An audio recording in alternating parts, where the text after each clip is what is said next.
Across the Commonwealth, there are hundreds of swimming facilities and water parks operated by cities, towns, counties, and authorities.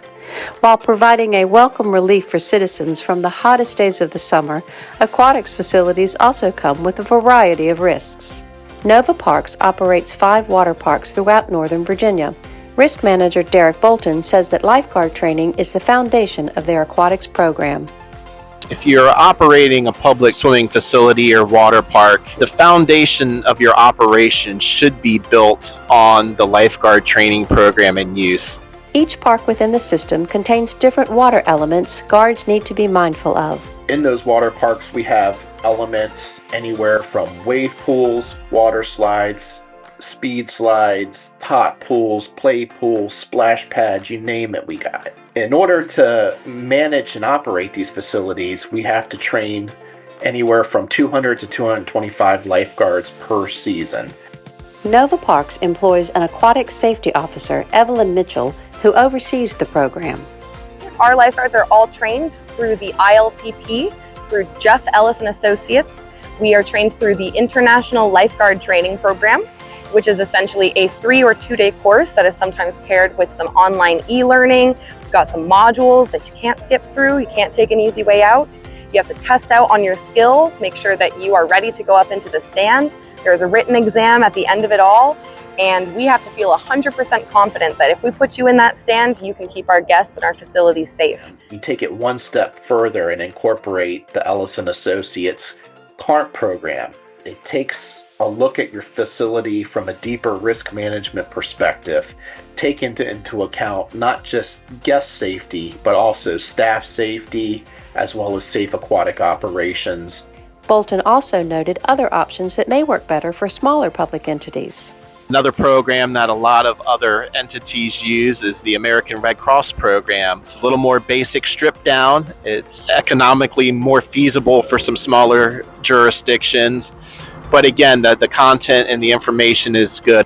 Whatever program an entity chooses, it is important to continuously train and monitor lifeguards to ensure their skills stay sharp. I go to all the water parks, I'm going to be auditing them. Sometimes I'm incognito, sometimes I announce myself, and I watch our guards and I make sure that they are maintaining that 10-20 protection standard so that we can constantly keep an eye on the water, and if anybody needs help, we are there to provide it. Our guards are required to complete 4 hours of in-service, which is essentially an in-season training that you just have to go through about once a week.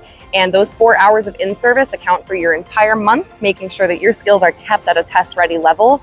Another important area to remember is preventative maintenance to keep facilities in good, safe working order. Another thing members really need to take into account is your fall shutdowns of the facility and spring startups, especially for your outdoor facilities. This is a time where if you don't prepare your facilities properly for those winter months and freeze, and you start to turn on the water in the spring, you're going to find a lot of leaks and problems and issues in your water lines, your build-ins, and that ultimately could cause your claims that go into VERSA to go up and, of course, affect all of us. What I highly recommend is making sure that your maintenance staff is trained on proper winterization, including getting all the water out of your lines, insulating those areas that still have water behind them, use of heating tape where appropriate, and again, making sure that facility is tucked away where when you open the doors in the spring, you're not going to have any surprises. The staff at Nova Parks are committed to ensuring their visitors have a safe and fun time at all of their facilities, and their commitment to consistent training of staff is one way they show it. We stand for safety, we stand for fun, stand for accountability, and all of our guards represent that.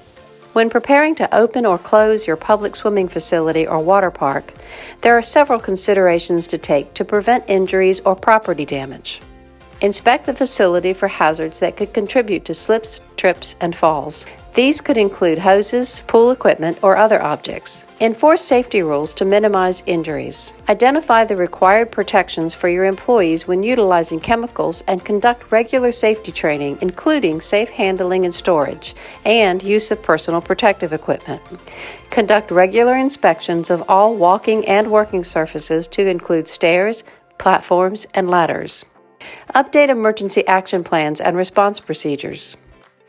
Versa's team of safety consultants can help. From conducting site inspections and playground inspections for those nearby facilities, as well as reviewing your policies and procedures, contact us to help get your program off to a safe start this summer.